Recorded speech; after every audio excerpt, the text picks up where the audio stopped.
hotel key in his wallet. My name is Sarah Chen, and I discovered my husband was cheating when I found a hotel key card in his wallet while looking for our insurance card after a fender bender on I-40. Not a receipt, not a charge on our credit card statement, an actual plastic key card from the Hermitage Hotel, the kind of place where rooms start at $400 a night, and doormen wear uniforms that cost more than most people's monthly car payments.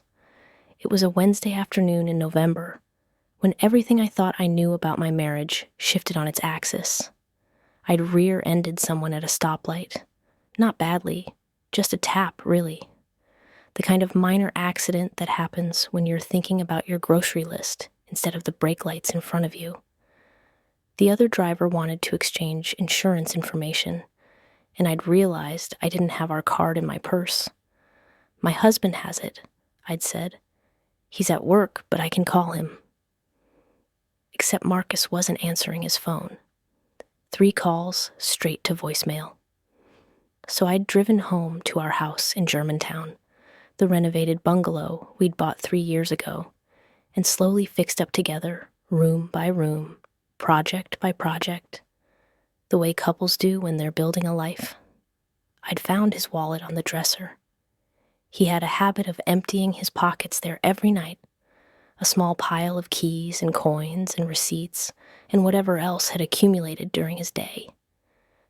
The insurance card wasn't in the obvious slot. I'd had to go through each compartment, each folded section, each hidden pocket. That's when I found it. Tucked behind his driver's license in a slot I didn't even know existed, a key card, white plastic with gold lettering, the Hermitage Hotel, room 412. No date, no indication of when he'd stayed there or why.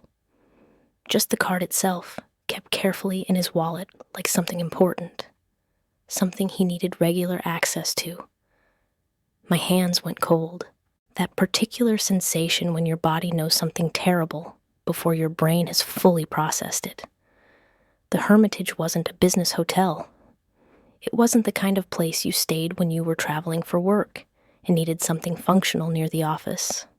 It was romantic, historic, the kind of hotel where you went for anniversaries or proposals or, apparently, affairs.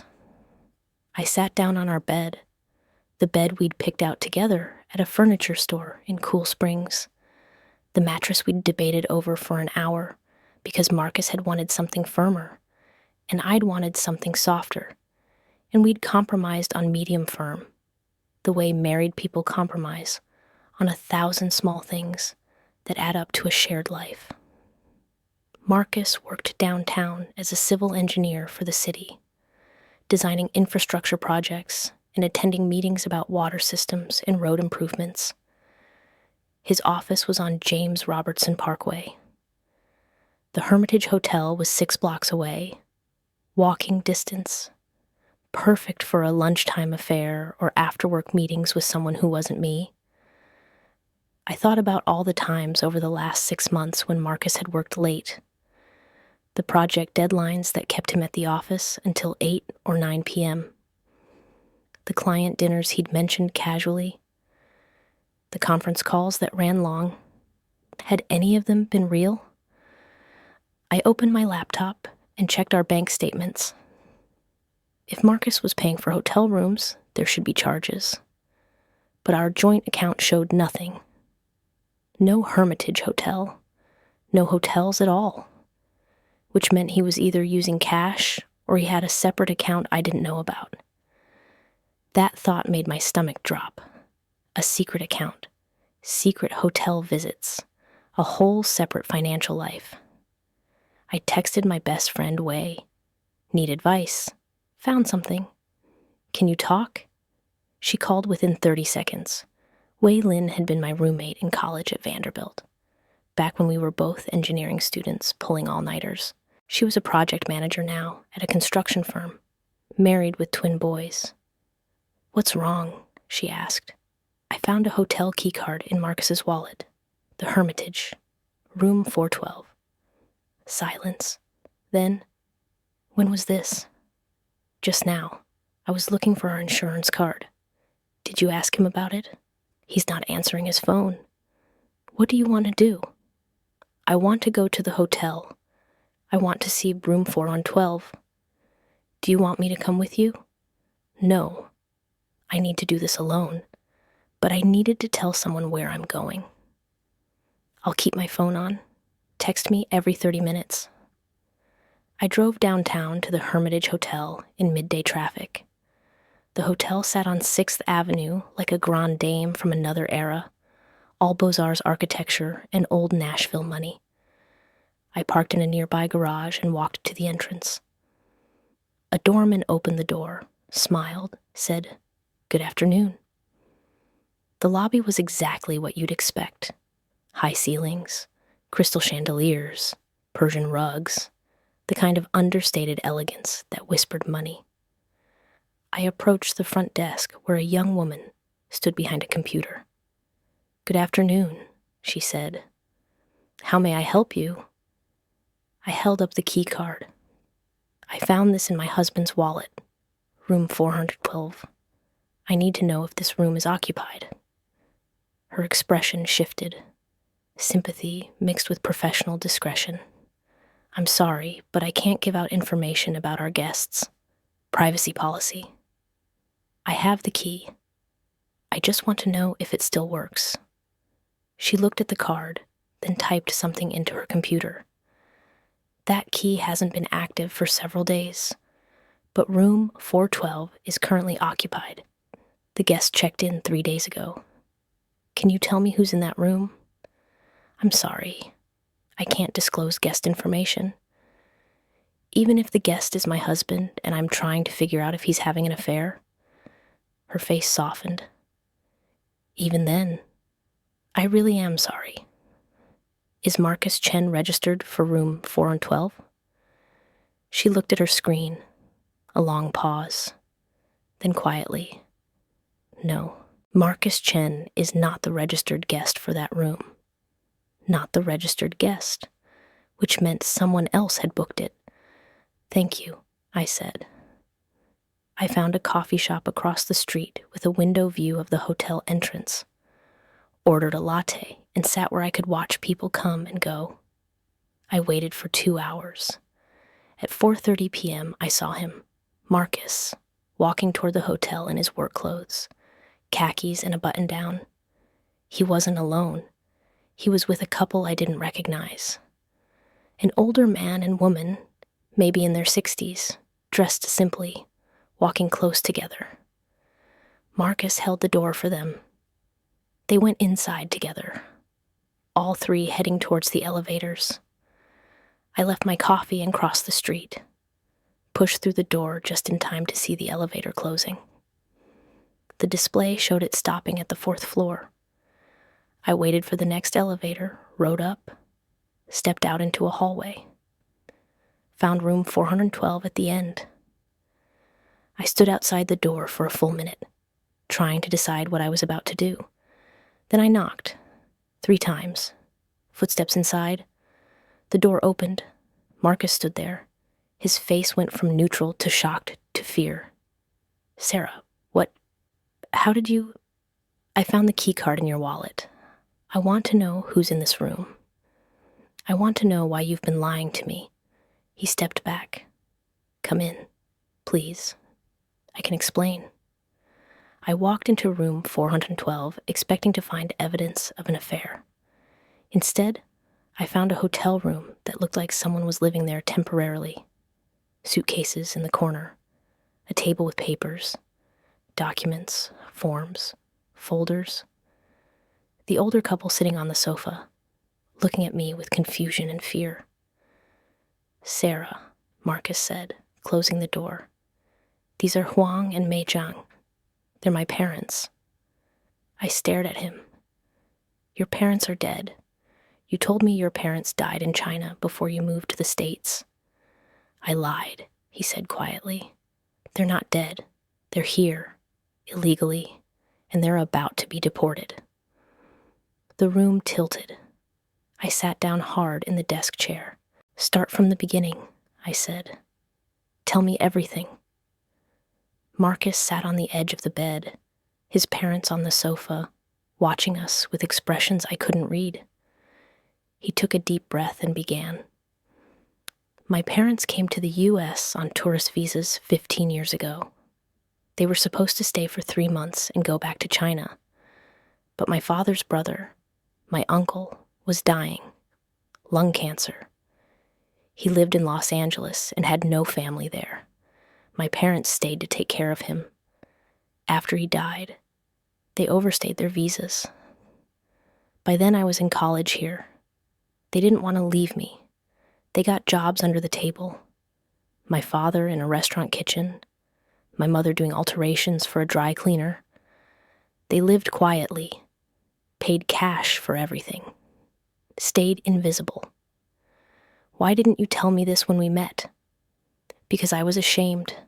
Because I'd built this whole life as Marcus Chen, American civil engineer, educated at Vanderbilt, married to a brilliant woman, homeowner in a nice neighborhood.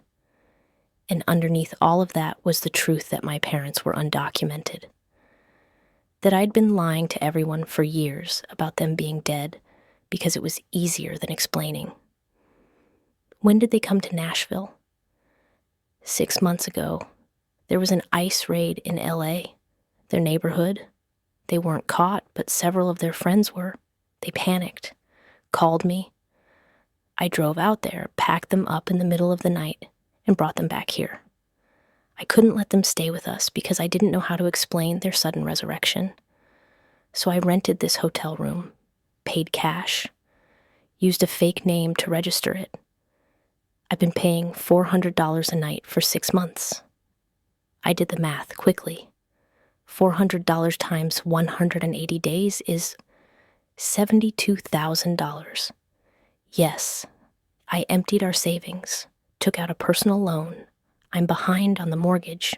I've been lying about work emergencies when I was really coming here to check on them, to bring them food, to make sure they were okay. Where did you tell them you got the money? I told them I had savings. They don't know I'm going into debt. I looked at his parents. Huang and Mei sat side by side, holding hands, looking at their son with expressions of profound sadness. They were smaller than I'd imagined parents would be, frailer, worn down by years of living in fear. Do they speak English? I asked. A little, not much. I stood up and walked over to them, knelt down in front of the sofa so I was at their eye level. Hello, I said slowly. I'm Sarah, Marcus's wife. Mei said something in Mandarin. Marcus translated. She says she's sorry. She's sorry for being a burden. She's sorry for making me lie to you. Tell her she's not a burden. Tell her I understand. Marcus spoke to them in Mandarin. His mother started crying. His father put his arm around her. What happens now? I asked. What's the plan? There is no plan, Marcus said, his voice breaking. That's why they're about to be deported. I've been trying to find an immigration lawyer who can help. But everyone I've talked to says the same thing. They overstayed their visas by 15 years. They have no path to legal status. Their best option is voluntary departure before ICE finds them and they get banned from ever coming back. Nip, when does that happen? We have a meeting with Immigration and Customs Enforcement next week. My parents are scheduled to surrender themselves and accept deportation. After that, I'll probably never see them again. China won't let me visit easily, and they can't come back here. I looked around the room at the papers spread across the table. Forms, legal documents, printouts from government websites. The desperate paper trail of people trying to navigate a system designed to keep them out. Show me everything, I said. Every document, every form, every piece of information you have.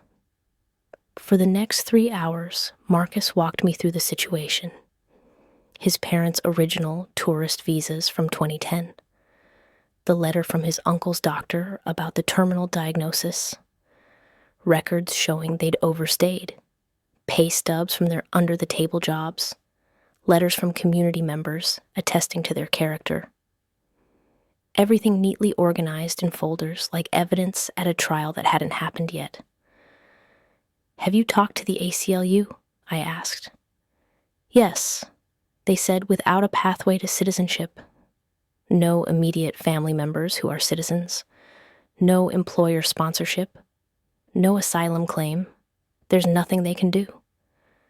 "What about humanitarian parole?" "They don't qualify. They're not fleeing persecution. They just overstayed a visa." "What about—" I stopped, thought. What if they had a citizen child? I'm not a citizen. I'm a permanent resident. It doesn't count the same way. But if you became a citizen, could you sponsor them? Maybe. But that process takes years, and I'd have to prove I could support them financially, which I can't right now because I've spent everything on this hotel room. How long does it take to become a citizen? I'd have to wait another 2 years to be eligible to apply. Then the application process takes 6 to 12 months. Then if they approve it, I could file for family reunification, which takes another 2 to 5 years. We don't have that kind of time. I pulled out my phone and started Googling immigration lawyers in Nashville, pro bono legal services, deportation defense organizations. My fingers moved faster than my thoughts, driven by something I couldn't name yet. Anger at the situation. Sympathy for these two people who'd been living in fear for 15 years. Frustration that my husband had been carrying this alone. "There," I said, finding a website. Tennessee Immigrant and Refugee Rights Coalition. They have a legal clinic. Did you call them? I left a message 2 months ago. They never called back. Then we go there in person. Tomorrow. All of us. Marcus looked at me like I'd spoken in a language he didn't understand. "Sarah, you don't have to." "Yes, I do. They're your parents. That makes them my family. And you don't get to decide alone anymore whether I'm involved in this. You should have told me from the beginning." "I know. I'm sorry. I was terrified. I thought if I told you, you'd be implicated. If IC found out you knew about them, you could be charged with harboring illegal immigrants. That's not how it works." I didn't know that. I was scared.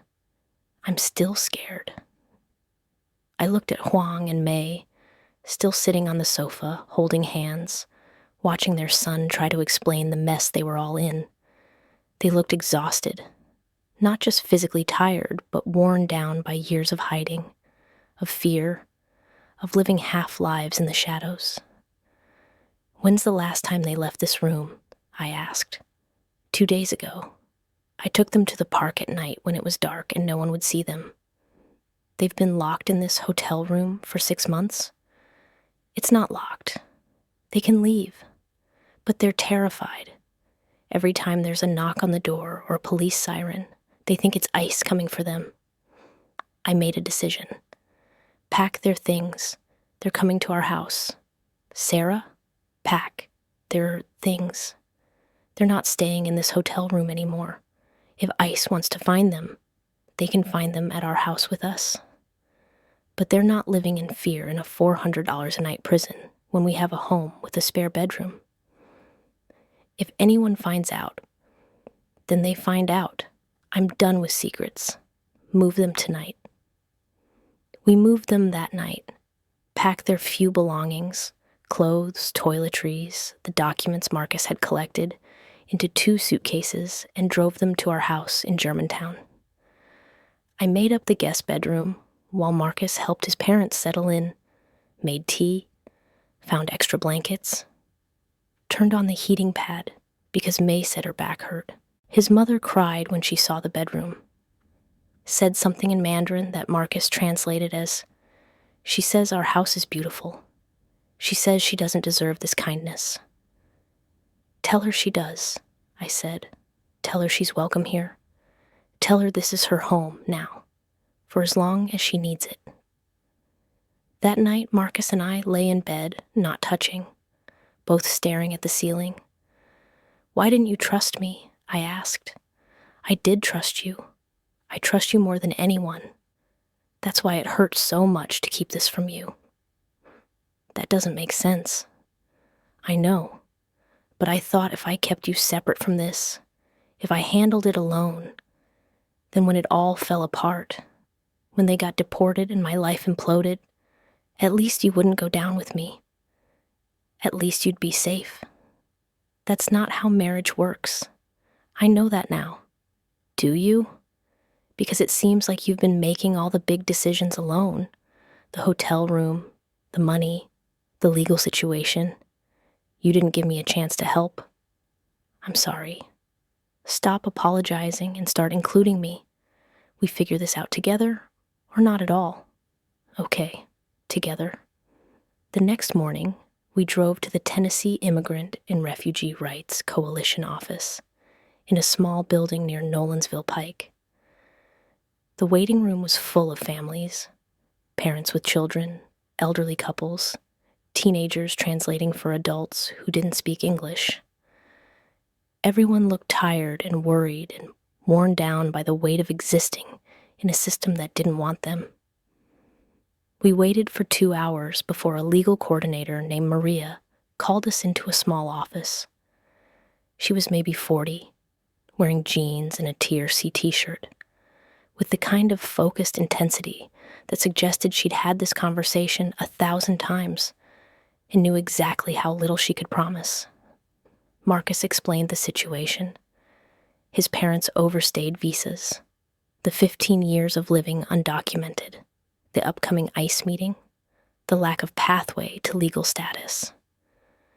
Maria listened without interrupting, took notes, then sat back and looked at us with an expression that was sympathetic but realistic. I'm not going to lie to you, she said. This is a difficult case. Overstaying a visa by 15 years puts them in a complicated legal position, but there are some options we can explore. Like what? I asked. First, we need to delay the IC meeting. Voluntary departure is their worst option because once they leave, they're banned from re-entry for 10 years minimum. We file for a stay of removal, claim they need more time to prepare their case. Will that work? Maybe, maybe not. But it buys us time. While we're doing that, Marcus, you need to start your citizenship application immediately. If you're a citizen, you can sponsor your parents for family reunification. It's a long process, but it's a pathway. How long? 3 to 5 years total. Maybe longer, depending on backlogs. They don't have 3 to 5 years. The IC meeting is in a week. Which is why we file for the stay. And while we're waiting, we build the strongest case we can. Community letters, employment history, evidence that they've been contributing members of society, character witnesses, everything that shows they deserve discretionary relief. What's discretionary relief? I asked. It's when an immigration judge uses their discretion to cancel a removal order. It's rare, but it happens, usually in cases where deportation would cause extreme hardship to a U.S. citizen family member. Marcus, are you an only child? Yes. And your parents have no other family in China? My mother's sister. That's it. Okay, that's something. We argue that deporting them would cause you extreme hardship because they're your only parents and you're their only child. We argue that they have established deep roots in the U.S. over 15 years. We get letters from their employers, their community, their church if they attend one. They're not religious. Community groups, then. Anyone who knows them and can attest to their character. We need at least 20 letters. 20? More is better. We're trying to humanize them to a judge who sees dozens of deportation cases every week. We need your parents to stand out. Over the next 3 weeks, Maria became part of our daily lives. She filed for the stay of removal, which ICE denied, but which bought us an extra 2 weeks. She helped Marcus start his citizenship application, expediting it based on the family emergency. She connected us with a pro bono immigration attorney named David Restrepo, who agreed to represent Huang and Mei in their removal hearing. David was in his 50s, had been doing immigration law for 20 years, and had the kind of measured optimism that came from winning enough cases to believe in the system, but losing enough to know it was broken. "I'm going to be honest," he said at our first meeting. "Your parents have been here long enough that they've violated several immigration laws. They worked without authorization. They used fake documents. They evaded detection for 15 years. Any one of those things could be grounds for deportation." "But," Marcus said, "but they also have equities. 15 years of living here. A U.S. permanent resident son who's about to become a citizen. No criminal record. Evidence of good moral character. If we get the right judge on the right day, we might have a chance." "How big a chance?" 20%. Maybe 30 if everything goes perfectly. Those odds felt impossible, but they were better than 0. We started gathering letters. I reached out to Marcus's co-workers, our neighbors, people from our church even though we barely attended. Wei and Tom wrote letters. My parents wrote letters, even though they'd never met Huang and Mei. We contacted the restaurant where Huang had worked in LA, the dry cleaner where Mei had done alterations. We collected statements from customers who remembered them, landlords who'd rented to them, community members who'd known them. Huang and Mei were terrified through all of it. Living in our house when they'd been hiding for 15 years felt dangerous to them. Every police siren made them jump. Every knock on the door sent them scrambling to the bedroom. Marcus's father told him, through translation, that he'd rather turn himself in and accept deportation than put Marcus and me at risk. "Tell him no," I said when Marcus translated. "Tell him we're family and families don't abandon each other. Tell him we fight together." Marcus translated. His father cried. The hearing was scheduled for January 15th at the Immigration Court in Memphis. We drove there at 6 a.m. Me, Marcus, his parents, Maria, and David the attorney. The courthouse was gray and institutional, filled with families waiting for hearings, all of them with the same desperate hope that we carried. The hearing itself lasted 4 hours. An immigration judge named Barbara Martinez presided, a woman in her 60s who'd been doing this job long enough to be both compassionate and realistic. David presented our case, the letters, the employment records, the evidence of Marcus's impending citizenship, the argument for extreme hardship. The ICE attorney argued for deportation, cited the overstayed visas, the unauthorized employment, the use of fake documents, called them immigration scofflaws, who'd been thumbing their nose at our laws for 15 years. Judge Martinez asked Huang and Mei questions through a Mandarin interpreter, asked why they'd overstayed, asked why they hadn't tried to fix their status earlier, asked if they understood they'd broken the law. Huang answered in Mandarin, the interpreter translating in real time. "I understand we broke the law, but we did it because my brother was dying, and I couldn't leave him. Then my son was here, and we couldn't leave him. We're not criminals. We're parents. We made a choice that seemed impossible at the time. Go back to China and never see our son again, or stay here illegally and hope we could build a life. We chose wrong, but we chose out of love." Judge Martinez's face didn't change. She took notes, asked more questions, then said she'd issue a decision in writing within 30 days. We drove back to Nashville in silence. 30 days of not knowing, 30 days of waiting, 30 days of hoping 20% odds would somehow be enough. Those 30 days were the longest of my life. Marcus couldn't sleep. His parents barely ate.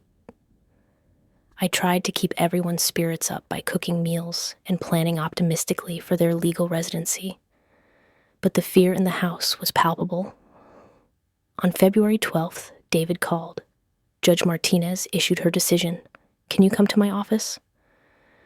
We drove there immediately, sat in his conference room, me, Marcus, his parents, Maria. David had the decision printed out, 10 pages of legal reasoning and immigration law. She granted discretionary relief, David said, and his voice broke slightly. She's canceling the removal order. Your parents can stay. Marcus started crying. His parents started crying. I started crying. Maria was crying. Even David, who'd probably delivered this news 100 times, looked emotional. What does this mean exactly? I asked. It means they're no longer subject to deportation. They still don't have legal status. They're in a kind of limbo. But Judge Martinez has given them permission to apply for adjustment of status based on Marcus's citizenship application. Once Marcus becomes a citizen, he can sponsor them for green cards. How long will that take? Marcus's citizenship should be approved in the next few months. Then we file the family reunification petition. That takes another 2 years, maybe 3. But they can stay here while we wait. They're safe. Safe. The word hung in the air like a prayer answered. Marcus became a U.S. citizen on June 3rd at a ceremony at the Music City Center, raised his right hand, took the oath, received his citizenship certificate. His parents sat in the audience crying. That afternoon, David filed the family reunification petition. 26 months later, on a Thursday afternoon in August, Huang and Mei Jiang received their green cards in the mail. Legal permanent residents. After 17 years of living in shadows, they could finally exist in daylight. We celebrated at our house with a dinner that combined American and Chinese traditions. Wei and Tom came with their twins. Maria came. David came. Our neighbors came. 30 people crowded into our house eating dumplings and BBQ and celebrating 2 people who'd finally earned the right to stay. Marcus's father gave a short speech in Mandarin that Marcus translated. I spent 15 years being afraid of police, afraid of ICE, afraid of anyone who might ask questions. I forgot what it felt like to not be afraid. Tonight I remember. Tonight I'm not afraid. Tonight I'm grateful. His mother added, and I'm grateful to Sarah. She could have walked away when she found out the truth. Instead, she walked toward us. That's family. I still have that hotel key card. It sits in a box in my closet, along with other artifacts from those months. The legal documents, the citizenship certificate, the letter from Judge Martinez granting discretionary relief. I keep them as reminders of what we survived and what we learned. Marcus and I had to rebuild trust. It took time, therapy, conversations about why he'd kept secrets and why I'd felt excluded. We worked through it because the alternative was walking away, and I wasn't willing to do that. Not after seeing how hard he'd fought for his parents. Not after understanding that his lies had been born from fear, not malice. His parents live with us still. They help with cooking and gardening, and the 1,000 small tasks that make a house a home. They're learning English, slowly, but learning. They've made friends in the neighborhood. They volunteer at the community center. They exist without fear for the first time in 17 years. Last month, Huang got a job at a Chinese restaurant downtown. A legal job. With a paycheck and taxes and everything that comes with existing officially. He came home his first day with his pay stub and showed it to me like it was a diploma. "Look," he said in halting English, "I work, legal work." That hotel key taught me something about marriage and secrets and the lies people tell when they're terrified. It taught me that the worst thing you imagine isn't always the truth, that sometimes your husband is hiding an affair, but sometimes he's hiding something more complicated, a desperate attempt to save the people he loves while keeping you safe from the consequences. It taught me that trust broken by fear looks different than trust broken by betrayal, that both require repair, but the repair looks different depending on why the trust was broken in the first place. It taught me that family isn't just the people you're born to or the person you marry. It's the people you choose to fight for when fighting seems impossible. It's the elderly couple eating dinner at your table, who you met for the first time in a hotel room where you thought you'd find evidence of an affair. The Hermitage Hotel keycard sits in that box in my closet, a reminder that sometimes the truth is harder and stranger and more complicated than any affair could be. That sometimes the person you're married to is carrying burdens you can't see until you're willing to look. That sometimes love looks like lying because telling the truth feels too dangerous, too fragile, too likely to break under the weight of hope spoken out loud. Marcus's parents got their green cards. Marcus and I stayed married. We rebuilt what fear had broken, and every time I see that hotel key, I'm reminded that the most important question isn't whether your partner lied. It's why they lied, and whether the reason is something you can forgive and rebuild from. I chose to forgive. I chose to rebuild. And 2 years later, I'm grateful for the hotel key that led me to room 412 and the truth I found there. Not an affair, but something more complicated and more human. A man trying to save his parents while being too scared to let anyone help him do it. That's the story of the hotel key in his wallet, not betrayal, but love disguised as deception, fear masquerading as infidelity, and a reminder that sometimes the worst thing you can imagine is nowhere near as complicated as the truth.